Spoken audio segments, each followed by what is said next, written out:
ஜெயவாசவி எல்லோருக்கும் இனிய காலை வணக்கம். இன்று 60வது ஸ்லோகம். சர்வ ஸ்வபாவஜேன கௌந்தேய நிபத்தக ஸ்வேன கர்மணா கர்த்தும் நேச்சசி என் மோகாத் கரிஷ்யஸ்வ யவா சோஷ்பிதாத். குந்தியின் மைந்தா, மயக்கத்தால் எதை செய்ய மறுக்கிறாயோ, உன் இயல்பில் பிறந்த வினையினால் கட்டுண்டு உன் வசமிழந்தவனாய் அதையே நீ செய்வாய். ஒவ்வொரு மனிதனிடத்திலும் அவனது இயல்பு அல்லது சுபாவம் உள்ளூர உறைந்து கிடக்கிறது.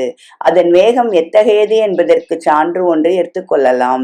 ஒரு கொடிய நோயை போக்குதற்கு ஒருவன் மருந்து உண்ண வேண்டியது அவசியமாயிற்று. மருத்துவனும் அதற்கேற்ற மருந்தை கொடுத்தான். பிறகு அதற்கு பத்தியம் எத்தகையது என்ற கேள்வி எழுந்தது. நோயாளி மருந்து உண்ணும் போது குரங்கை பற்றி நினைக்கல் ஆகாது என்ற நிபந்தனை ஏற்பட்டது. அதுதான் பத்தியம். அது மிக எளியது என்ற நோயாளி எண்ணிக்கொண்டு பத்தியத்துக்கு உட்பட இசைந்தான். காலையில் மருந்து ஜாடியை கையில் எடுத்து பொழுதெல்லாம் குரங்கை பற்றிய எண்ணம் முன் வந்து நின்றது. பத்திய நிபந்தனையை நிறைவேற்ற அவனால் இயலவில்லை. எண்ணத்துக்கு எவ்வளவு வலிவோ அதைவிட அதிகம் வலிவுண்டு இயல்பில் பிறந்த வினைக்கரு. மற்றொரு ஆண்டும் இங்கு தேவையாகிறது. பிறரை தாக்கி துன்புறுத்தும் ஒருவன் தானே அடியுண்ண விரும்புவதில்லை. அத்தகையவன் பிறரால் தாக்கப்படுவது போன்று கனவு கண்டான். கனவில் அவனுடைய நிலைமை அனுதாபத்துக்கு உரியதாயிருந்தது.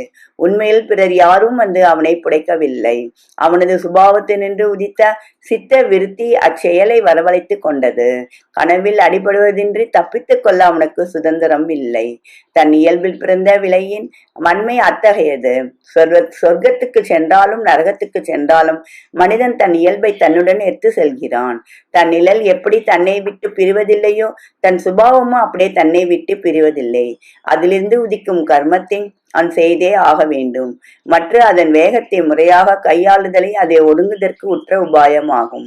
வெள்ளை பூண்டின் சாறு வைக்கப்பட்டிருந்த பாத்திரம் எத்தனை தரம் கழுவி துடைக்கப்பட்ட போதிலும் அது நாற்றத்தை கொடுத்து கொண்டிருக்கும். அகங்காரமானது வெகு பிடிவாதமுள்ள அஞ்ஞானம். எவ்வளவுதான் சிரமப்பட்ட போதிலும் அதை முற்றிலும் போக்குவது முடியாத காரியம்.